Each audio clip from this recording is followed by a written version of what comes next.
Assalamualaikum warahmatullahi wabarakatuh. Innal hamdalillah nahmaduhu wa nasta'inuhu wa nastaghfiruh wa na'udzu billahi min syururi anfusina wa min sayyiati a'malina. May yahdihillahu fala mudilla lahu wa may yudlilhu fala hadiyalah. Asyhadu an la ilaha illallah wahdahu la syarikalah wa asyhadu anna Muhammadan abduhu wa rasuluh. Allahumma shalli ala sayyidina Muhammad wa ala ali sayyidina Muhammad kama shallaita ala sayyidina Ibrahim wa ala ali sayyidina Ibrahim wa barik ala sayyidina Muhammad wa ala ali sayyidina Muhammad kama barakta ala sayyidina Ibrahim wa ala ali sayyidina Ibrahim fil alamin innaka Hamidum Majid. Rabbi shrah li sadri wa yassir li amri wahlul 'uqdatam min lisani yafqahu qawli, amma ba'du. Hadirin hadirat jamaah kaum muslimin wal muslimat yang dirahmati oleh Allah Subhanahu wa taala. Kali ini saya akan membahas tentang hadis yang terdapat di dalam kitab Bulughul Maram nomor 147 dari sahabat Rasulullah Abi Sa'id Al-Khudri radhiyallahu anhu, yang mana hadis ini masih membahas tentang bab haid. Apakah wanita yang haid itu boleh sholat dan puasa, apakah tidak? Wa an Abi Sa'id Al-Khudri radhiyallahu anhu qala Rasulullah sallallahu alaihi wasallam, alaisa hadatil mar'atu lam tusalli wa lam tasum, muttafaqun alaih fi hadisin tawilin. Wa an Abi Sa'id Al-Khudri radhiyallahu anhu, dari Abi Sa'id Al-Khudri radhiyallahu anhu, semoga Allah meridhoi atas beliau, qala telah berkata, qala Rasulullah sallallahu alaihi wasallam, telah bersabda Rasulullah sallallahu alaihi wasallam, alaisa idza hadatil mar'atu, bukankah apabila wanita yang haid tersebut lam tusalli, tidak sholat, walam tasum, dan tidak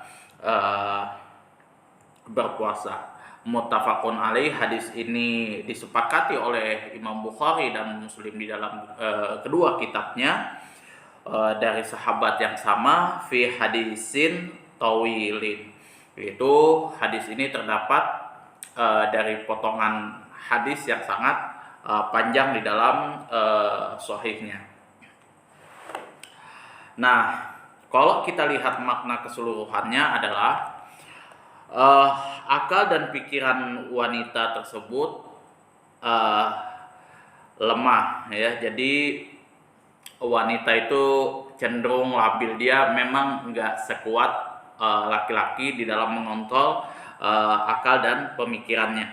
Sedangkan emosi, apabila sedang emosi, maka ia tidak mau mengakui jasa besar dan pura-pura melupakan kebaikan, dan ada kalanya melupakan sama sekali. Itu. Jadi ya, kalau misalkan cewek kayak gitu kan, kita punya cewek ya kan, istri dan lain sebagainya gitu, sulit sekali untuk mengakui kalau misalkan cowoknya, suaminya kayak gitu sudah punya jasa yang besar kayak gitu, sudah betul-betul sayang sama seorang cewek tersebut, sudah sayang betul sama istrinya. Jadi kalau misalkan dia ada emosi sedikit, apalagi kalau dia lagi PMS, sudah otomatis itu kita nih sudah sulit sekali untuk mengontrol, dan ia memendam kejahatan dan menyukainya. Kesaksiannya adalah separuh dari kesaksian laki-laki, dan agamanya kurang, masih belum sempurna. Syariat telah mengakui kekurangan agamanya seperti yang dikandung oleh hadis di atas. Nah, jadi kalau laki-laki itu, kalau perempuan itu ya seperti itu. Dia kalau benci, ya benci sekali kayak gitu kan. Kalau dia lagi marah-marahnya, emosinya apa segala macam seperti itu. Dan kejahatan-kejahatan kita, mungkin kesalahan-kesalahan kita, kehilafan kita di zaman dulu-dulu kayak gitu, itu pasti akan diungkit lagi itu. Jadi pasti akan diungkit lagi. Contoh lah misalkan, misalkan dia mau beli sepatu kayak gitu kan, Kak belikan aku sepatu kayak gitu kan.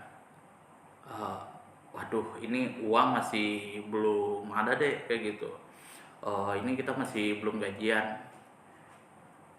Dulu waktu beli mantan bela-belaan itu belum gajian, ngutang sama tetangga. Ayo.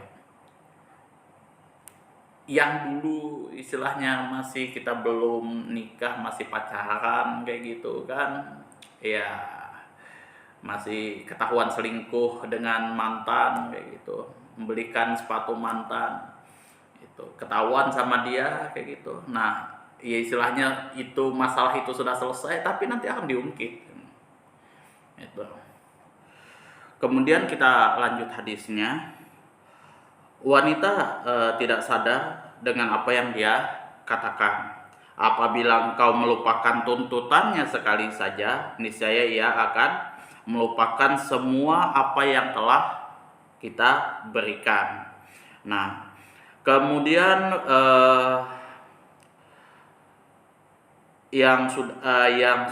niscaya dia akan melupakan semua apa yang telah kita berikan kepadanya sebelum itu berupa kebaikan-kebaikan. Niscaya ia akan mengingkari seakan-akan semuanya tidak ada. Jadi ya seperti itu tadi yang sudah saya jelaskan. Misalkan dia mau minta belikan sepatu, tas yang dia suka kayak gitu. Kemudian kita memang tidak ada uang, kemudian memang nggak bisa belikan. Kalau sudah mukanya masam itu sudah semua diungkit itu. Jadi dosa kita sama mantan yang dulu sudah selesai clear, sudah diungkit kayak gitu kan. Kemudian kesalahan-kesalahan kita diungkit itu sudah sulit, sudah kita pokoknya jahat aja di mata dia itu, walaupun kita sudah betul-betul sudah bucin banget lah kayak gitu kan, istilah sekarang itu bucin budak cinta kayak gitu. Tapi ya kalau sudah seperti itu ya sudah, kita nggak bisa ngapa-ngapain lagi itu. Ia suka mencaci maki hingga mulutnya berbusa. Itu sudah, kalau misalkan sudah wanita itu ngomel, cewek kita itu ngomel, sudah panjang ayatnya itu.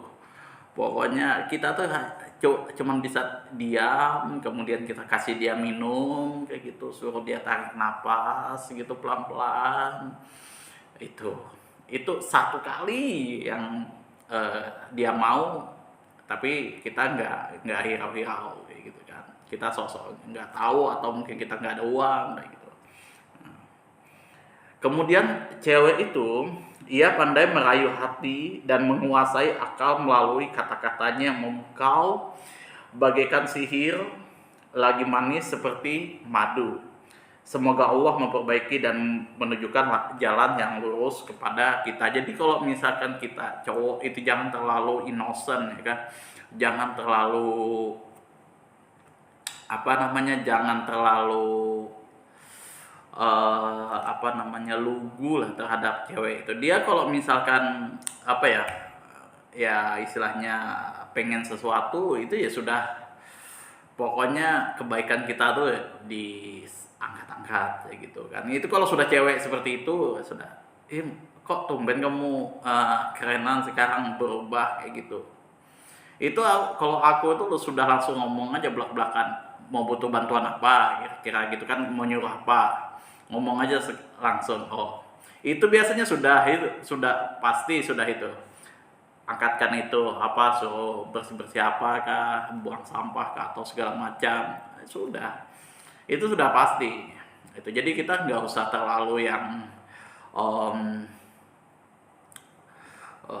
tinggi setinggi-tingginya kayak gitu kan, termakan bujuk kayunya gitu.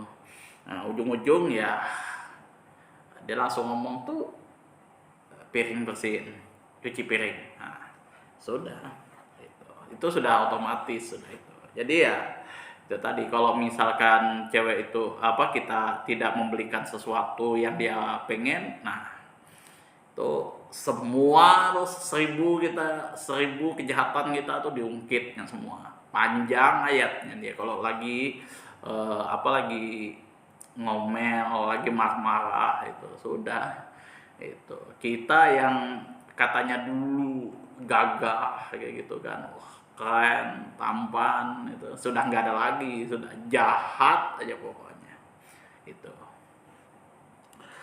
Kalau kita analisis lafadznya adalah fi hadisin tawilin, dalam hadis yang cukup panjang, bentuk lengkapnya menurut apa yang tertera di dalam kitab Sahih Bukhari seperti berikut. An Abi Sa'id al-Khudri qala kharaja Rasulullah sallallahu alaihi wasallam fi adha au fitri ilal musalla famaron nisa faqala ya ma'syaron nisa tasaddaqna fa inni uritukunna aksar ahlinna faqulna wa bima ya Rasulullah faqala tuksirna la'na wa takfurna al-ashir ma ra'aitu min naqisati aqlin wa dini adhabal lilu birrajuli al-hazimi min ihda kunna qulna wa ma nuqsanu dinana wa aqlina ya Rasulullah qala alaysa syahadatul mar'ati misla nisfi syahadati rajuli qulna bala qala fadzalika min nuqsani aqliha alaysa idza hadatil mar'atu lam tusalli wa lam tasum qulna bala qala fadzalika nuqsani diniha. Dari Abu Sa'id al-Khudri menceritakan hadisnya sebagaimana berikut bahwa Rasulullah SAW keluar dari rumahnya pada hari raya Idul Adha atau hari raya Idul Fitri menuju ke suatu musola. Maka beliau melewati sebuah kumpulan kaum wanita di sini. Kemudian lalu beliau bersabda, wahai kaum wanita, bersedekahlah kamu karena sesungguhnya telah diperlihatkan kepadamu bahwa kalian adalah mayoritas penghuni ahli neraka. Maka mereka bertanya, mengapa demikian wahai Rasulullah? Rasulullah Shallallahu Alaihi Wasallam menjawab, kalian banyak melaknat dan suka mengingkari kebaikan suami. Aku belum pernah melihat sebagian dari wanita yang kurang akal dan agamanya serta lebih dapat mempengaruhi akal seorang laki-laki yang membuat akalnya selain dari seseorang dari kamu sekalian. Mereka bertanya, apakah yang menyebabkan agama kami dan menyebabkan agama dan akal kami kurang? Wahai Rasulullah kemudian menjawab, bukankah kesaksian seorang wanita itu sama dengan separuh dari kesaksian seorang laki-laki? Nah, mereka menjawab, memang benar. Nabi SAW bersabda, itulah yang menyebabkan akal kalian kurang. Kemudian, bukankah wanita yang haid tidak boleh sholat dan tidak boleh berpuasa? Mereka menjawab, memang benar. Rasulullah kemudian bersabda, itulah yang menyebabkan agama kalian kurang. Nah, itu jadi yang namanya di sini melaknat, dan suka mengingkari kebaikan suami itu sudah lumrah dan sudah jadi jokes lah di kalangan-kalangan di YouTube kayak gitu kan. Kalau sudah, Kak, aku mau beli tas, nggak kebeli itu, misal nggak ada uang atau nggak kebeli, selesai. Itu tas mantan kemarin bela-belaan dibeli, harganya 3 juta kan. aku cuma minta 250 aja loh, nggak ada uang, selesai. Nah, kan sudah otomatis, pokoknya kita gimana caranya putar otak, belikan di atas kan. Atau mungkin dia lagi masam apa segala macam, hari apa yang dia anggap penting, kita nggak ingat, selesai. Itu misal hari ulang tahunnya kan, uh, kayak ini hari apa, hari Senin kayak gitu kan, tanggal berapa, 12 Agustus kayak gitu. Terus ya udah kayak gitu. Kalau misalkan di situ pas hari ulang tahunnya kita lupa, sudah. Itu kemarin dulu loh mantan kamu kasih jam tangan mahal. Kok sekarang lupa? Itu sudah. Pokoknya kalau sudah apa yang masalah-masalah wanita ini, pokoknya sebelum dia ngomong kita sudah harus kasih dia surprise kayak gitu, kasih dia apalah yang dia suka kayak gitu. Kalau enggak ya sudah kayak gitu, ya habislah kita. Walaupun cowok ini sudah bucin banget, sudah itu sudah kan, itu sudah kalau yang namanya cewek. Makanya wanita itu mayoritas penghuni neraka itu, karena itu kebaikan-kebaikan suaminya dia caci maki dan dia ingkari. Sabar sudah suaminya menghadapi dia, tapi dia ingkari. Nah itulah yang menyebabkan wanita tersebut mayoritas menjadi ahli neraka. Fit adha au fitri. Nah kalau kita lihat, kita dianalisis lafadznya tadi, pada hari raya Idul Adha atau hari raya Idul Fitri. Ini kejadiannya pada waktu itu. Uri tukunna, Allah telah memperlihatkan kepadaku mengenai keadaan bahwa kalian adalah mayoritas ahli neraka. Jadi Rasulullah SAW dikasih tahu oleh Allah oleh Allah Subhanahu Wa Taala bahwa kelak nih umatmu dihuni oleh mayoritas wanita. Keadaannya seperti ini, penyebabnya seperti ini, seperti ini. Itu yang diberitahukan kepada Allah Subhanahu Wa Taala melalui Rasulnya. Jadi Rasulullah SAW itu tidak mengetahui hal-hal yang bersifat goib, yang akan datang atau yang nanti pada saat kita di neraka. Itu Rasulullah nggak tahu, kecuali Allah Subhanahu Wa Taala memberitahu kepada kepada Rasulullah SAW. Makanya kalau misal contohnya seperti ustadz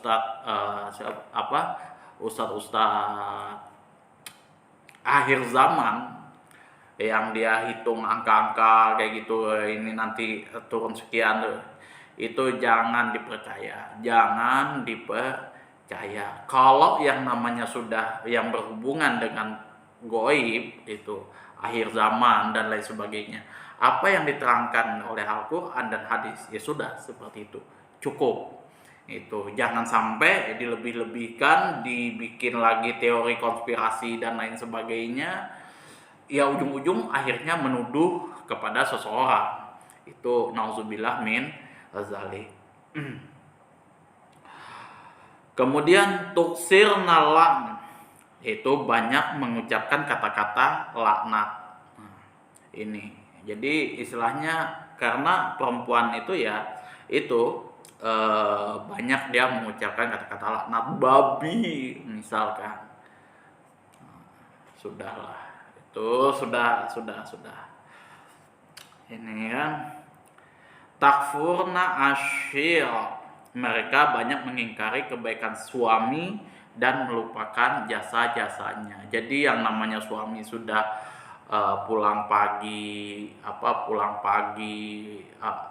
berangkat pagi, pulang sore kayak gitu kan, stres-stresnya dia dimarahi bosnya, kemudian banyak kerjaan yang mesti harus dikerjakan kayak gitu, ujung-ujung pulang dibantai sama istrinya kan kayak gitu. Ada perkara yang sedikit dia terlupa gitu.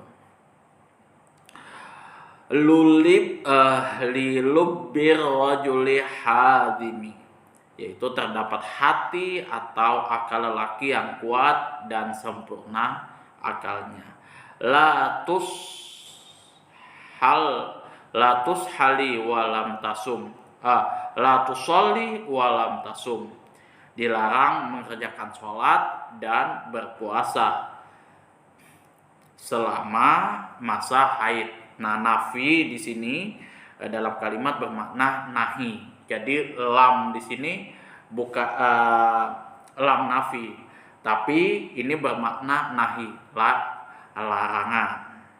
Jadi lam tusolli walam tasum, tidak boleh sholat dan berpuasa selama masa haidnya. Nah, kalau kita lihat fikih hadisnya adalah Allah memperlihatkan kepada Rasulnya apa yang terjadi di negeri akhirat, di akhirat kelak, berupa pahala dan siksaan. Sehingga Rasulullah SAW bisa menceritakan hal tersebut kepada para sahabatnya.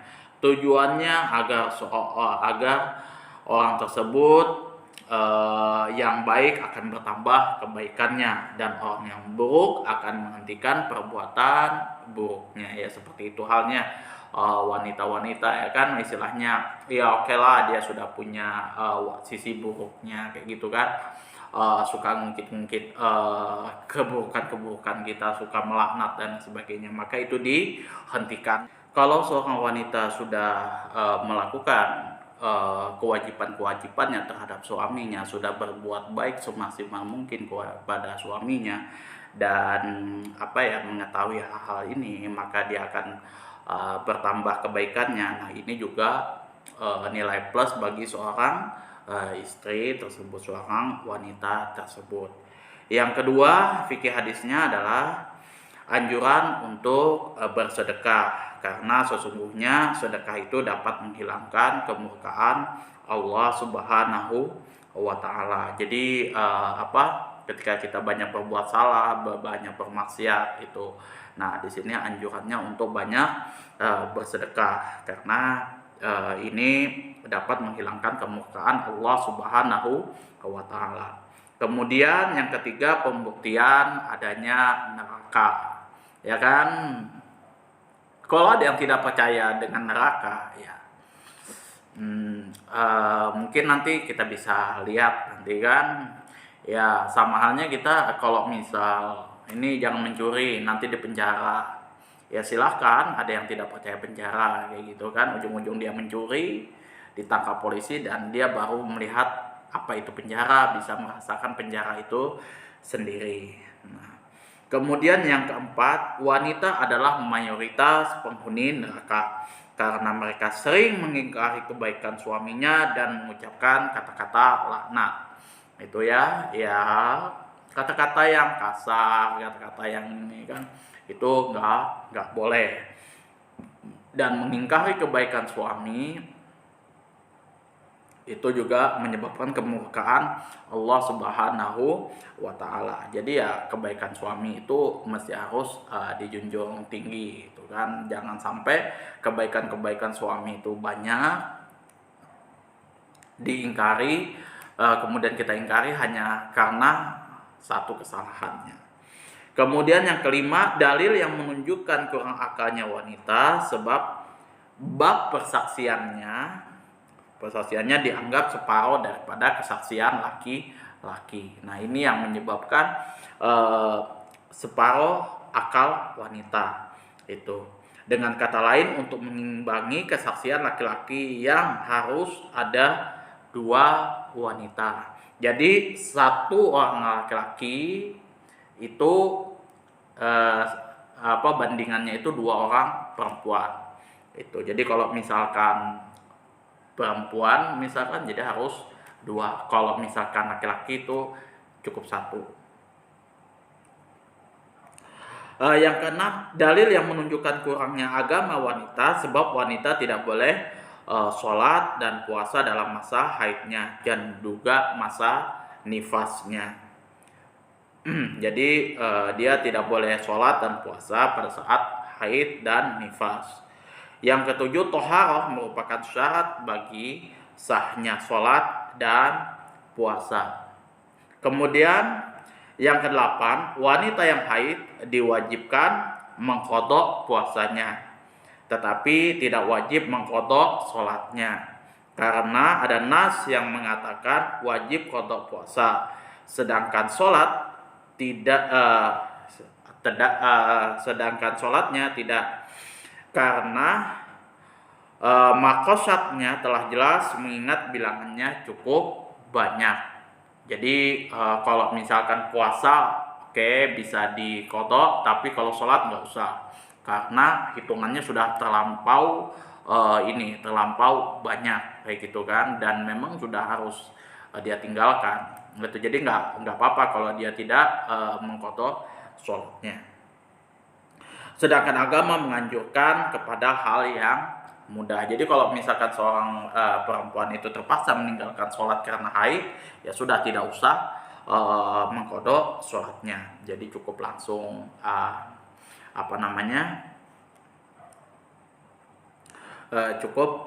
langsung meneruskan sholat yang sudah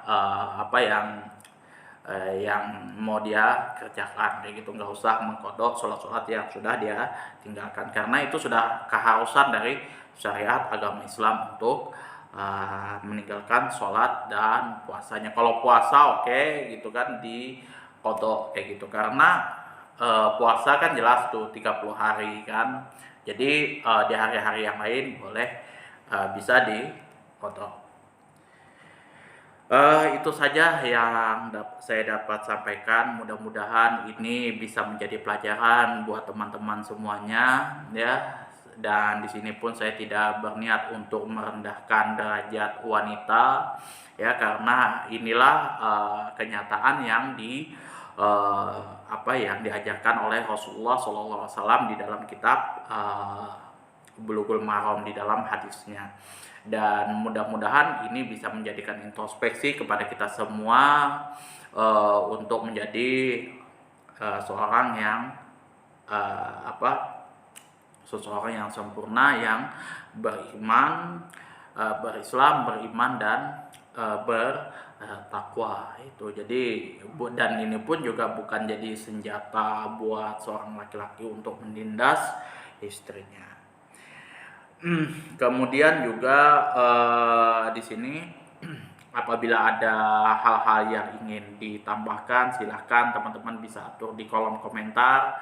Ada hal yang kurang mungkin bisa diatur di situ.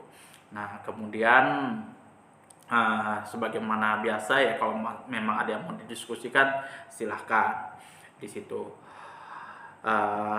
Akhirul kalam, wabillahi taufiq wal hidayah. Assalamualaikum warahmatullahi wabarakatuh.